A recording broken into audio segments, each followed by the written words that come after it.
अगर आप ट्रेडिंग में नए हो या काफ़ी समय से कोशिश कर रहे हो लेकिन कंसिस्टेंट प्रॉफिट अभी भी दूर है, तो आज मैं आपसे किसी स्ट्रेटेजी, इंडिकेटर या सीक्रेट सेटअप की बात नहीं करने वाला हूं। मैं उस रियल जर्नी की बात करने वाला हूं जिससे हर ट्रेडर गुजरता है, लेकिन बहुत कम लोग इसे समझ पाते हैं। मैं अपने एक्सपीरियंस से बोल रहा हूं क्योंकि मैं भी इसी रास्ते से गुजरा था।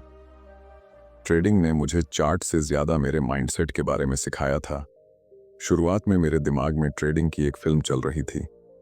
लैपटॉप खुला है, चार्ट चल रहे हैं और मैं घर बैठकर पैसा बना रहा हूं। मुझे लगता था कि यह एक स्किल गेम है जहां ज़्यादा एनालिसिस, ज़्यादा नॉलेज और सही स्ट्रेटेजी मुझे सीधा प्रॉफिट तक ले जाएगी। उस समय मेरा सेल्फ कॉन्फिडेंस बहुत हाई था, लेकिन वह रियल समझ पर नहीं, इल्यूजन पर टिका था। मैं चार्ट देखता था और मुझे हर जगह पैटर्न दिखते थे। मुझे लगता था मार्केट एक पहेली है जिसे मैं सॉल्व कर लूंगा। अगर एक सेटअप काम नहीं करता तो मैं सोचता था शायद टाइम फ्रेम गलत था। अगर 2 ट्रेड लॉस हो जाते तो मैं इंडिकेटर बदल देता। अगर फिर भी लॉस आता तो मैं कहता था आज मार्केट सही नहीं है। एक चीज मैंने कभी नहीं सोची थी कि शायद मेरी परसेप्शन अधूरी है। पहला बड़ा लॉस मेरे लिए सिर्फ पैसा खोना नहीं था, वह मेरे ईगो पर अटैक था। मैं सोच रहा था कि मैंने तो सब कुछ सही किया था, फिर मार्केट मेरे खिलाफ कैसे चला गया। यहीं पहली बार फ्रस्ट्रेशन शुरू होती है। ट्रेडर सोचता है मैं सही था, मार्केट गलत था। यह सोच बहुत डेंजरस है क्योंकि यहीं से हम रियलिटी से दूर जाना शुरू करते हैं। मैंने उस समय यह नहीं समझा था कि मार्केट किसी के खिलाफ या पक्ष में नहीं होता। मार्केट सिर्फ चलता है, लेकिन मेरा माइंडसेट हर मूव को पर्सनल बना रहा था। एक ग्रीन कैंडल आती तो मैं खुश हो जाता था, एक रेड कैंडल आती तो मेरा मूड खराब हो जाता था। इसका मतलब था कि मेरा इमोशनल स्टेट सीधे चार्ट से जुड़ा हुआ था। यह ट्रेडिंग नहीं, इमोशनल जुआ बन चुका था। लेकिन मुझे लगता था कि मैं प्रोफेशनल काम कर रहा हूं। उस स्टेज में मैं रिजल्ट के पीछे भाग रहा था, प्रोसेस के पीछे नहीं। मैं हर ट्रेड से यह उम्मीद करता था कि यह प्रॉफिट देगा। जब भी मैं एंट्री लेता मेरे दिमाग में पहले से प्रॉफिट का सीन चल रहा होता था। इसलिए जब ट्रेड उल्टा जाता तो सिर्फ लॉस नहीं होता था, मेरी उम्मीद टूटती थी, मेरा सेल्फ इमेज हिलता था। यही सबसे बड़ा भ्रम था। मैं यह मानकर ट्रेड कर रहा था कि अगर मेरा एनालिसिस सही है तो ट्रेड भी सही ही जाएगा।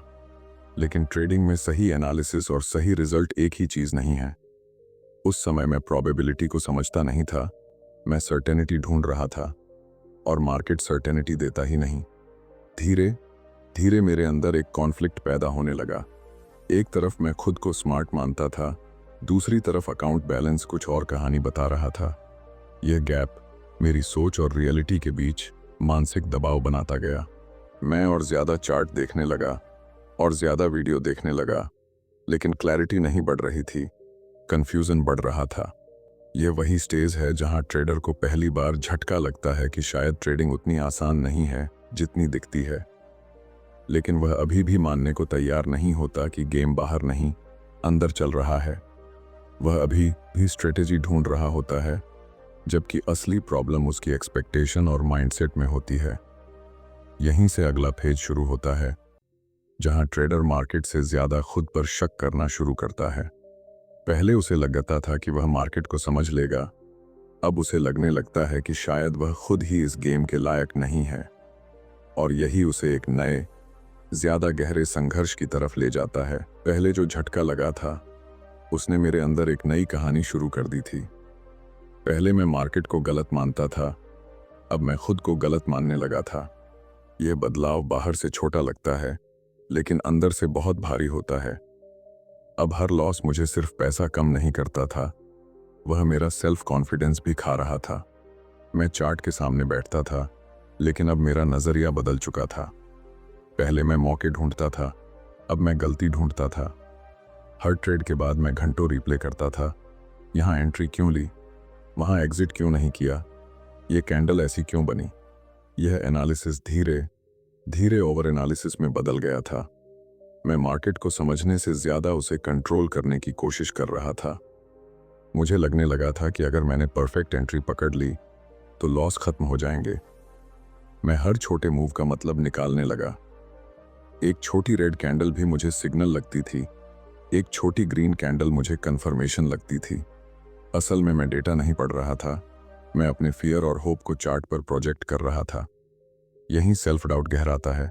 मैं सोचता था शायद मैं डिसिप्लिन्ड नहीं हूं, फिर सोचता था शायद मेरी स्ट्रेटेजी गलत है, फिर लगता था शायद मैं इस फील्ड के लिए बना ही नहीं हूं। यह इंटरनल डायलॉग ट्रेडर को अंदर से तोड़ता है, क्योंकि अब दुश्मन बाहर नहीं, खुद की इमेज बन जाती है। मैं सिस्टम बदलता था, आज ब्रेकआउट, कल रिवर्सल, परसों स्कैल्पिंग। हर नया सिस्टम कुछ दिन उम्मीद देता था, फिर वही रिजल्ट। ये पैटर्न बहुत कॉमन है। ट्रेडर सोचता है कि प्रॉब्लम स्ट्रेटेजी में है, जबकि प्रॉब्लम यह है कि वह हर ट्रेड से सर्टेनिटी चाहता है। ट्रेडिंग का नेचर प्रोबेबिलिटी है, लेकिन मेरा माइंडसेट सर्टेनिटी चाहता था। जब भी मैं एंट्री लेता, अंदर से एक आवाज आती थी, यह वाला सही होना चाहिए। जैसे ही ट्रेड उल्टा जाता, पेन डबल हो जाता था, क्योंकि लॉस के साथ यह भी जुड़ जाता था कि मैं फिर गलत निकला। यह ट्रेड नहीं, पर्सनल जजमेंट बन चुका था। इस स्टेज में ट्रेडर का फोकस प्रोसेस से हटकर रिजल्ट पर पूरी तरह टिक जाता है। अगर ट्रेड जीता तो मूड अच्छा, अगर हारा तो पूरा दिन खराब। इसका मतलब है कि ट्रेडर ने अपने इमोशनल स्टेट की रिमोट कंट्रोल मार्केट को दे दी है। और मार्केट कभी स्टेबल नहीं होता, इसलिए उसका माइंड भी स्टेबल नहीं रह पाता। मैं कई बार एंट्री लेने से पहले ही डर जाता था। सोचता था अगर यह भी लॉस हुआ तो, फिर मौका निकल जाता था। और जब बिना मेरे मार्केट चलता था तो ग्रीड जागता था और मैं लेट एंट्री लेता था, फिर स्टॉप लॉस हिट होता था। यह साइकिल रिपीट होती रहती थी। फियर मुझे रोकता था, ग्रीड मुझे धक्का देता था और मैं बीच में फंसा रहता था। यहाँ सबसे बड़ा पेन यह है कि ट्रेडर को लगता है कि वह बहुत मेहनत कर रहा है, फिर भी रिजल्ट नहीं आ रहे। वह और वीडियो देखता है और बुक पढ़ता है और इंडिकेटर जोड़ता है, लेकिन जितनी इंफॉर्मेशन बढ़ती है उतना कंफ्यूजन बढ़ता है, क्योंकि क्लैरिटी बाहर से नहीं, माइंडसेट शिफ्ट से आती है।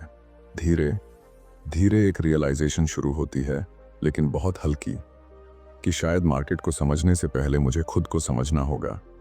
लेकिन यह एक्सेप्ट करना आसान नहीं है, क्योंकि इसका मतलब है कि मुझे अपनी सोच, अपनी आदतें और अपने ईगो को सवालों के घेरे में लाना पड़ेगा। यहीं से अगला संघर्ष शुरू होता है, जहां ट्रेडर को पहली बार साफ दिखता है कि नॉलेज होना और उसे फॉलो कर पाना दो अलग बातें हैं। उसे पता होता है स्टॉप लॉस लगाना चाहिए, फिर भी वह हटाता है। उसे पता होता है प्लान फॉलो करना चाहिए, फिर भी वह इमोशन से रिएक्ट करता है। और यही उसे अगले सबसे इमोशनल फेज की तरफ ले जाता है, जहां असली लड़ाई मार्केट से नहीं, अपने अनकंट्रोल्ड बिहेवियर से होती है। अब कहानी वहां पहुंच चुकी थी जहां मुझे पता था कि क्या करना चाहिए, लेकिन मैं वही नहीं कर पा रहा था।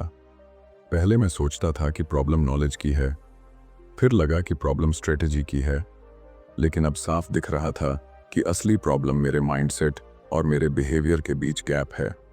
मैं प्लान बनाता था बहुत क्लियर, एंट्री यहाँ, स्टॉप लॉस यहाँ, टारगेट यहाँ।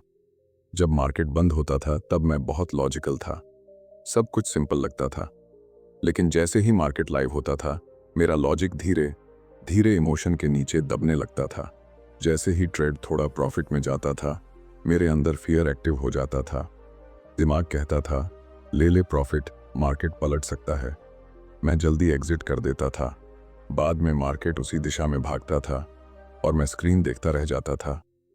फिर मेरे अंदर ग्रीड आता था, काश होल्ड किया होता। और जब ट्रेड लॉस में जाता था तब होप एक्टिव हो जाती थी। मैं स्टॉप लॉस हटाता था, थोड़ा और स्पेस देता था। मैं चार्ट को ऐसे देखता था जैसे वह मुझे बचाने वाला है, लेकिन मार्केट को मेरी उम्मीद से कोई मतलब नहीं था। लॉस छोटा रहने की जगह बड़ा हो जाता था। यही सबसे खतरनाक पैटर्न बनता है, छोटा प्रॉफिट बड़ा लॉस। ये पैटर्न अकाउंट से ज्यादा माइंड को डैमेज करता है, क्योंकि हर बार मैं खुद से प्रॉमिस करता था अगली बार डिसिप्लिन फॉलो करूंगा, लेकिन अगली बार फिर वही रिपीट होता था। इस स्टेज में ट्रेडर का सबसे बड़ा दर्द यह है कि उसे अपनी गलती पता होती है। यह अज्ञानता नहीं, कंट्रोल की कमी है। मैं स्क्रीन के सामने बैठकर खुद से नाराज होता था। मैं सोचता था जब पता है क्या करना है तो कर क्यों नहीं पा रहा। यह इंटरनल फ्रस्ट्रेशन बहुत भारी होता है। असल में यहाँ एक साइकोलॉजिकल ट्रुथ काम कर रहा होता है। मार्केट में पैसा सीधे हमारे बिलीफ सिस्टम से जुड़ जाता है। हर ट्रेड हमारे सेल्फ इमेज को छूता है। अगर ट्रेड सही जाता है तो हम खुद को स्मार्ट मानते हैं, अगर गलत जाता है तो हम खुद को गलत मानने लगते हैं। यही लिंक हमें इमोशनल बना देता है। मैंने महसूस किया कि मैं ट्रेड नहीं ले रहा था, मैं खुद को वैलिडेट करने की कोशिश कर रहा था। हर एंट्री में छुपा मैसेज था, देखो मैं सही। इसलिए लॉस सिर्फ फाइनेंशियल नहीं था, वह पर्सनल रिजेक्शन जैसा लगता था। और जहां इमोशन जुड़ता है वहां डिसिप्लिन कमजोर पड़ जाता है। फियर और ग्रीड दुश्मन नहीं हैं, वे नेचुरल इमोशन हैं। लेकिन जब ट्रेडर उन्हें पहचानता नहीं तब वे उसे कंट्रोल करने लगते हैं। मैं सोचता था कि मैं मार्केट के खिलाफ ट्रेड कर रहा हूं, लेकिन सच्चाई यह थी कि मैं अपने ही इमोशनल रिएक्शन के खिलाफ हार रहा था। इस स्टेज में कई लोग ट्रेडिंग छोड़ देते हैं क्योंकि उन्हें लगता है कि उनके अंदर कुछ कमी है, लेकिन सच्चाई यह है कि यही वह मोड़ है जहां रियल लर्निंग शुरू हो सकती है। क्योंकि अब प्रॉब्लम साफ दिख रही है, यह चार्ट पर नहीं, अंदर चल रही है। धीरे धीरे एक समझ बनने लगती है कि शायद मुझे मार्केट को कंट्रोल करने की कोशिश बंद करनी होगी। शायद मुझे हर ट्रेड का रिजल्ट पहले से एक्सेप्ट करना होगा, क्योंकि जब तक मैं लॉस से डरता रहूंगा मैं स्टॉप लॉस से भागता रहूंगा, और जब तक मैं जल्दी प्रॉफिट लेने की जल्दी में रहूंगा मैं बड़े मूव मिस करता रहूंगा। यहीं से अगला शिफ्ट शुरू होता है, जहां ट्रेडर पहली बार रिस्क को सिर्फ समझता नहीं बल्कि अंदर से एक्सेप्ट करना सीखता है। और वही एक्सेप्टेंस धीरे धीरे उसे इमोशनल रिएक्शन से प्रोफेशनल रिस्पॉन्स की तरफ ले जाती है। अब एक बहुत महत्वपूर्ण मोड़ आया था। पहले मैं हर ट्रेड से रिजल्ट चाहता था, अब मैं पहली बार यह समझने लगा था कि शायद मुझे रिजल्ट नहीं, रिस्क को एक्सेप्ट करना सीखना होगा। यह सुनने में सिंपल लगता है, लेकिन अंदर से यह बहुत बड़ा इंटरनल ट्रांसफॉर्मेशन है। पहले जब मैं एंट्री लेता था तो दिमाग में छुपी हुई उम्मीद रहती थी कि यह ट्रेड जीतेगा। अब मैं खुद से पहले ही कहने लगा था, यह ट्रेड लॉस भी हो सकता है और वह नॉर्मल है। ये सिर्फ शब्द नहीं थे, ये एक नई परसेप्शन बन रही थी। जब यह बात अंदर बैठने लगती है तो इमोशनल इंटेंसिटी कम होने लगती है। मैंने महसूस किया कि असली पेन लॉस से नहीं था, अनएक्सपेक्टेड लॉस से था। जब हम अंदर से तैयार नहीं होते तब छोटा लॉस भी बड़ा लगता है, लेकिन जब मैं एंट्री से पहले ही रिस्क को मेंटली एक्सेप्ट करने लगा तब स्टॉप लॉस हिट होने पर शॉक कम हुआ। यह पेनफुल था लेकिन पर्सनल नहीं था। यहीं एक बड़ा शिफ्ट हुआ। पहले मैं मार्केट में कुछ पाने जाता था, अब मैं सिर्फ अपना एज एक्सिक्यूट करने जाता था। मेरा काम रिजल्ट बनाना नहीं था, मेरा काम प्रोसेस फॉलो करना। यह फर्क बहुत गहरा है, क्योंकि प्रोसेस मेरे कंट्रोल में है, रिजल्ट नहीं। मैंने खुद से एक सवाल पूछना शुरू किया, क्या मैं ये ट्रेड बिना इमोशनल अटैचमेंट के ले सकता हूँ? अगर जवाब ना होता तो मैं एंट्री नहीं लेता था। यह सेल्फ अवेयरनेस धीरे धीरे बढ़ती है। ट्रेड कम होते हैं लेकिन क्लैरिटी बढ़ती है। अब जब ट्रेड प्रॉफिट में जाता था तो मैं पहले जैसा एक्साइटेड नहीं होता था, और जब लॉस होता था तो पहले जैसा डिस्टर्ब नहीं होता था। इसका मतलब यह नहीं कि इमोशन गायब हो गए थे, बल्कि उनका इंटेंसिटी कम हो गई थी। मैं रिएक्ट कम, ऑब्जर्व ज्यादा करने लगा था। यही ट्रेडर पहली बार खुद को मार्केट से अलग देखना शुरू करता है। पहले हर कैंडल उसके मूड को बदलती थी, अब वह सिर्फ डेटा पॉइंट लगती है। यह डिटैचमेंट बहुत ज़रूरी है, क्योंकि जब तक हम चार्ट के साथ इमोशनली जुड़े रहते हैं हम ऑब्जेक्टिव डिसीजन नहीं ले सकते। मैंने यह भी समझा कि कंसिस्टेंसी एक बड़े प्रॉफिट से नहीं आती, छोटे छोटे करेक्ट डिसीजन से आती है। एक सही स्टॉप लॉस, एक सही स्किप किया हुआ ट्रेड, एक सही साइजिंग, यह सब मिलकर लॉन्ग टर्म रिजल्ट बनाते हैं। लेकिन यह स्टेज पूरी तरह स्टेबल नहीं होती। पुरानी आदतें बीच बीच में वापस आती हैं। कभी अचानक ग्रीड एक्टिव हो जाती है, कभी फियर। फर्क सिर्फ इतना है कि अब मुझे जल्दी पता चल जाता है कि मैं इमोशनल हो रहा हूं। यह अवेयरनेस ही प्रोग्रेस है। यहीं से ट्रेडर प्रोफेशनल माइंडसेट की दहलीज पर पहुंचता है, जहां वह मार्केट को हराने की कोशिश नहीं करता, वह सिर्फ अपने बिहेवियर को मैनेज करता है। क्योंकि उसे समझ आ जाता है कि मार्केट अनिश्चित रहेगा, लेकिन मेरा रिस्क मैनेजमेंट और मेरा माइंडसेट स्टेबल रह सकता है। और यही स्थिरता धीरे धीरे उसे उस स्टेज की तरफ ले जाती है जहां ट्रेडिंग स्ट्रगल नहीं, स्ट्रक्चर्ड प्रोसेस बन जाती है, जहां हर ट्रेड एक इमोशनल ड्रामा नहीं, एक बिजनेस ट्रांजैक्शन जैसा लगता है। यही वह पॉइंट है जहां रियल कंसिस्टेंसी की नींव पड़ती है। अब मैं उस मोड पर था जहां ट्रेडिंग मेरे लिए इमोशनल उतार चढ़ाव का खेल नहीं रह गई थी, बल्कि एक स्ट्रक्चर्ड प्रोसेस बन चुकी थी। पहले मैं हर ट्रेड में कुछ पाना चाहता था, अब मैं हर ट्रेड में सिर्फ सही बिहेवियर दिखाना चाहता था। यही असली बदलाव था। पहले मेरा फोकस पैसा था, अब मेरा फोकस प्रोसेस था। मैंने समझ लिया था कि मार्केट मुझे कुछ देने के लिए मौजूद नहीं है। मार्केट सिर्फ अवसर देता है, रिजल्ट नहीं। रिजल्ट प्रोबेबिलिटी से आता है। जब यह बात अंदर बैठती है तब एक अजीब सा मानसिक शांतपन आता है। पहले एंट्री लेते समय मेरे अंदर उम्मीद, डर, उत्साह सब एक साथ चलते थे। अब एंट्री एक इमोशनल घटना नहीं, एक बिजनेस डिसीजन थी। सबसे बड़ा बदलाव यह था कि अब मैं खुद को ट्रेड के रिजल्ट से अलग देख पाता था। पहले एक विन मुझे स्मार्ट साबित करता था और एक लॉस मुझे बेकार महसूस कराता था। अब एक विन सिर्फ पॉजिटिव आउटकम था और एक लॉस सिर्फ बिजनेस एक्सपेंस। मेरी सेल्फ वर्थ, मेरा सेल्फ कॉन्फिडेंस अब अकाउंट बैलेंस से बंधा नहीं था। यही इमोशनल फ्रीडम ट्रेडर को क्लैरिटी देती है। अब मेरा दिन इस सवाल से शुरू नहीं होता था कि आज कितना कमाऊंगा। मेरा दिन इस सवाल से शुरू होता था, क्या मैं आज अपने रूल्स फॉलो करूंगा। यह छोटा सा बदलाव पूरी गेम बदल देता है, क्योंकि पैसा साइड इफेक्ट है, प्रोसेस असली काम है। जब प्रोसेस रिपीट होता है तब कंसिस्टेंसी बनती है। मैंने यह भी स्वीकार किया कि परफेक्शन नाम की कोई चीज़ नहीं है। कुछ दिन अच्छे होंगे, कुछ दिन फ्लैट, कुछ दिन लॉस, लेकिन अगर मैं रिस्क मैनेजमेंट और डिसिप्लिन पर टिक गया तो लॉन्ग टर्म में एज काम करेगा। पहले मैं हर दिन जीतना चाहता था, अब मैं लॉन्ग टर्म सर्वाइव करना चाहता था। यही प्रोफेशनल सोच है। अब जब ट्रेड चलता था तो मैं स्क्रीन को घूरकर रिजल्ट बदलने की कोशिश नहीं करता था। मैं पहले ही रिस्क एक्सेप्ट कर चुका होता था, इसलिए बीच में दखल कम होता गया। कम दखल, बेहतर रिजल्ट। यह आयरनी है, जितना कम आप फोर्स करते हो उतना बेहतर ट्रेडिंग होती है। मैंने यह भी सीखा कि सबसे मजबूत ट्रेड वह नहीं जो ज्यादा पैसा देता है, बल्कि वह जो रूल्स के अंदर लिया गया हो। एक छोटा सही ट्रेड एक बड़े गलत ट्रेड से ज्यादा वैल्यू रखता है, क्योंकि सही बिहेवियर रिपीट हो सकता है, गलत बिहेवियर सिर्फ अकाउंट और माइंड को डैमेज करता है। अगर आप अभी भी स्ट्रगल कर रहे हो तो समझो यह फेलियर नहीं, प्रोसेस का हिस्सा है। ट्रेडिंग बाहर की लड़ाई नहीं, अंदर की ट्रेनिंग है। मार्केट हर दिन आपके अंदर छुपे फियर, ग्रीड, ईगो, अधीरता को बाहर लाता है।